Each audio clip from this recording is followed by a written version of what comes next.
What's going on? Welcome back to the channel, everyone. If you're new here, welcome. If you're new, consider subscribing and hit that bell, turn notifications on. Leave a like if you enjoyed this video, and if you find anything that's informative in the video or you find it entertaining. And this is another disassembly video. And this is a disassembly of the knife I bought by mistake. This is the QSP Parrot, and I'm a big fan of the Penguin, and as you can see, this knife here, this is a little stiff. You know, it is a small knife and lightweight, but that pivot feels really tight on this. So I'm going to see if we can improve this action at all, see how dirty it is inside, clean everything up and lube it up. So let's get right into it and get started here. All right, I think I got the T8 in there at the moment. Yes, let's see. I think the pivot's probably going to be T8, everything else probably be T6. T8, yes, everything else can be T6, so let's start with the pivot. Alright, did not feel Loctited. Yeah, I don't see, if there's something on there, it's not blue Loctite. Maybe some other kind of thread locker on there, but alright, let's grab our T6. I will link everything in the description below that I use in this video. And so if you want to disassemble your knife and clean it up and lube it up, you'll be able to do so. Alright. There's a lot of videos out there on the Penguin, but there's very few on excuse me, very few on the Parrot. So maybe a blessing in disguise that I bought this knife by accident. If you don't know the story and you're new here, I was doing a giveaway and everybody loves the QSP Parrot, so I went online and quickly ordered a Parrot. Or everybody loves QSP Penguin, so I went online and quickly ordered a knife and thought it was the Penguin, and I accidentally ordered the Parrot, so now I own a Parrot. I did buy the guy a Penguin and send him a Penguin, so he will get his Penguin. Alright. Looks pretty clean on the inside here. Looks like it's all stainless steel. No milling at all, but it's lightweight even without the milling. I am using alcohol swabs or alcohol pads, but you can just use rubbing alcohol and a rag, piece of old dirty t-shirt, old t-shirt, not dirty, but cut up an old t-shirt or something, and looks like we've got washers in here. Oh, we got Teflon also. So we want to leave that. Is that 2 pieces?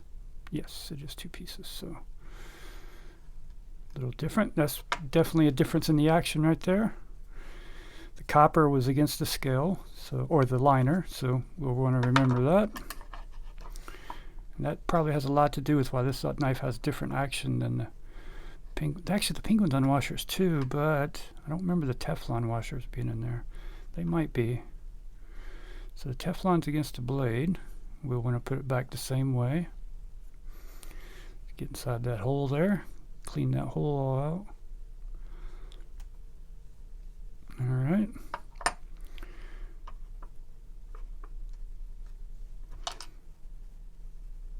There we go. Let's go ahead and clean these washers up. Grab a little piece of microfiber here. Lay everything on there so we don't lose anything. Alright.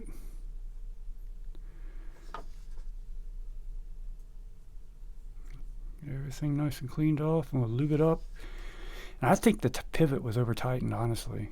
I think this knife will have much better action. I gotta get a drink of water.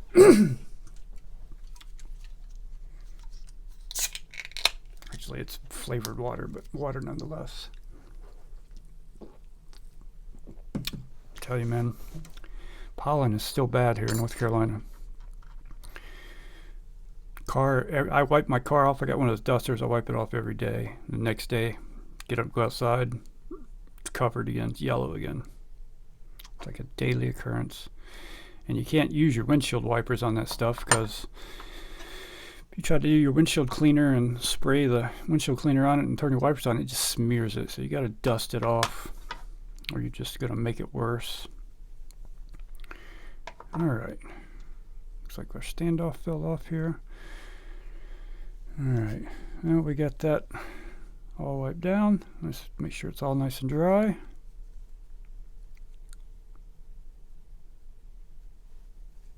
Like so.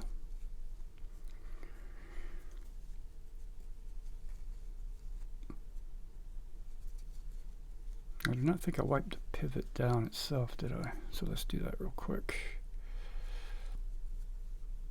Thing's really clean inside already, but never hurts to clean it again. No lube either. Hardly any at all. Seems to be a common occurrence on the knives I've been doing recently. Very little lubrication, if any, at all on these knives. So I definitely think doing this will improve action on a knife that has no lube at all in it. It will help for sure. Alright. So that's pretty much that. Let's start putting her back together.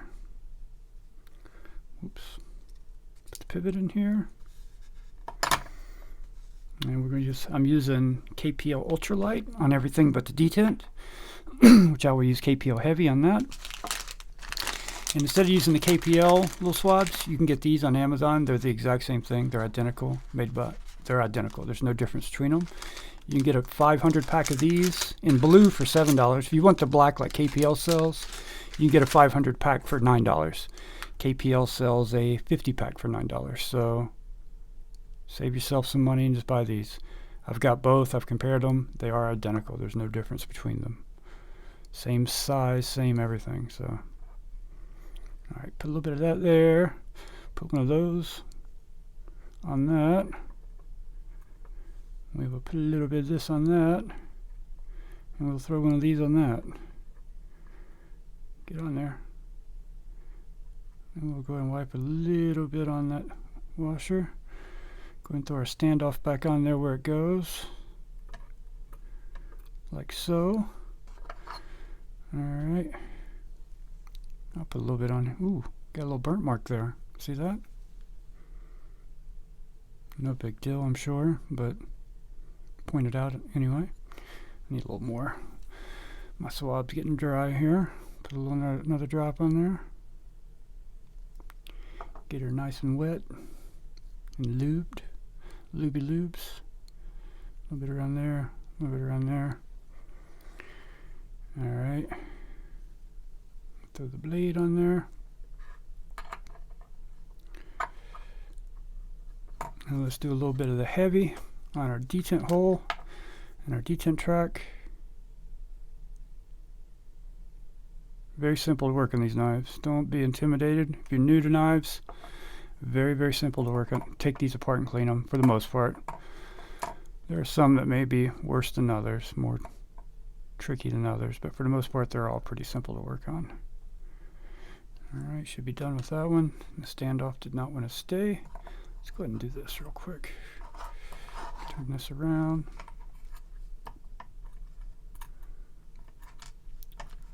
Get in there now. Get in there. You bastard. Need smaller hands. There we go. Do that just like that.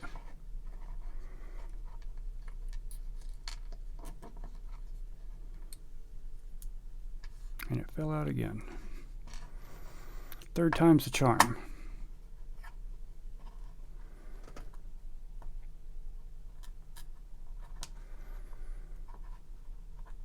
I'll tell you what I'm going to do. I'm going to take a drop of this KPL Heavy and put it in that hole where the standoff goes. All it's going to do is help lube it up. It's not going to hurt it, and it should give a little bit of suction and make that one to stay in there better. So just a little trick as I knock it over again.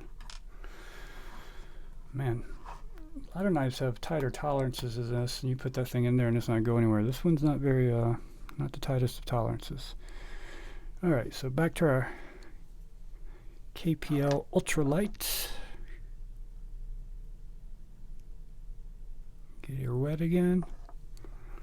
Actually, I think I already put some around the blade, but put our washer on there. Remember, the Teflon's going towards the blade, the copper's going towards the liner. A little wipe. Give this a little wipe. And we should be good to go. That standoff I already know is going to give me issues putting it back on here. Putting this back together. I think it's going to fall off of me.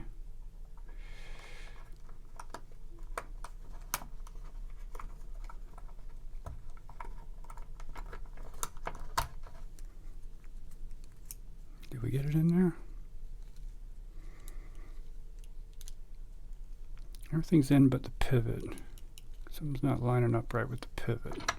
Let's see if we figure out what's going on. It wasn't a D-shaped pivot that I noticed.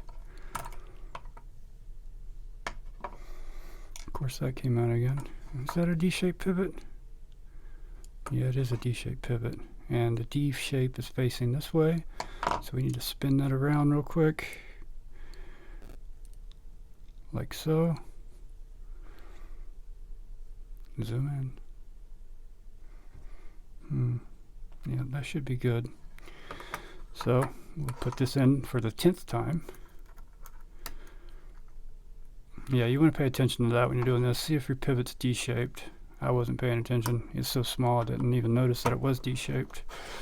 See, we went right back together that time. Now that it's lined up right. I'm going to start with the pivot screw and tighten it down, but not real tight. Just snug it up a little bit.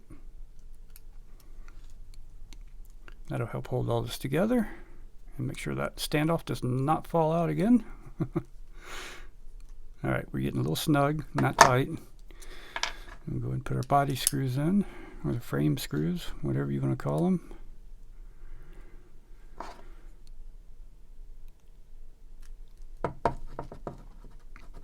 I have a feeling this knife is going to be drastically improved from doing this. It was so tight, and with no lube being in there.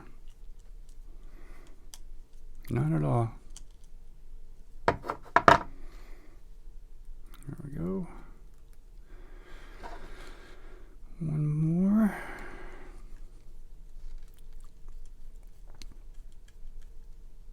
I'm going to snug those down. Alright, how's our centering? Centering's off. Figured it would be, so we need to center it up. As you can see here, we are off to the show side. Not terribly, just a hair. So this should pull it over to the clip side by tightening this down a little more, and it did. We look dead centered now. See if we got any blade play. No blade play up and down, side to side. Let's go ahead and work some of that oil through there real quick.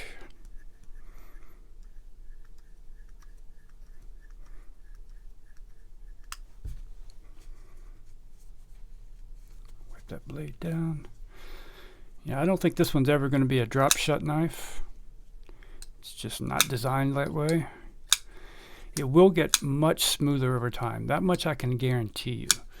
Just like the Penguin did, you know. Over time, the Penguin got so drop shutty, it's ridiculous. To be on washers. Here's the Penguin. It was pretty tight when I first got it too, but you know, it's a shaker shutter. You can shake it shut, but it's on washers also.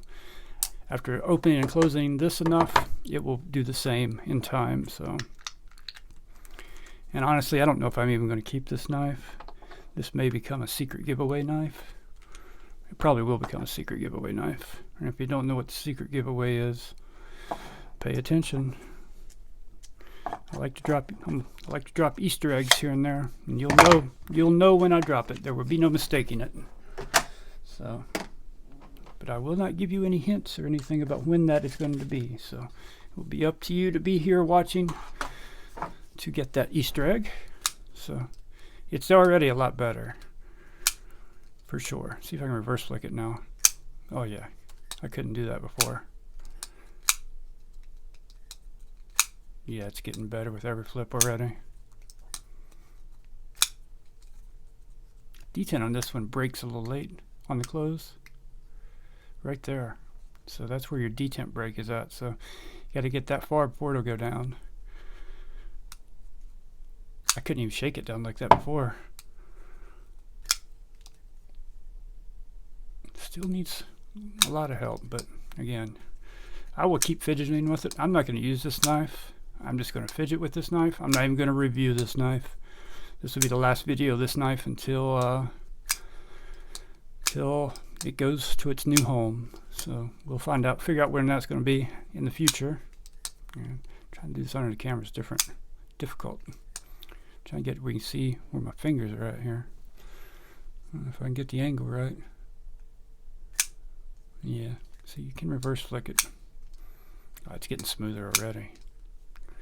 Alright guys, that's going to do it. That is the QSP Parrot disassembly and oiling. So not a bad little knife, honestly. I'm sure it's going to break in beautifully. Thank you guys so much for watching. Please leave a like if you enjoyed the content. Subscribe if you're new. If you didn't enjoy the video, subscribe anyway. You may enjoy the next one or the one after that. So give me another chance. Alright guys, thanks so much for watching. I appreciate all of you. I'll see you on the next one.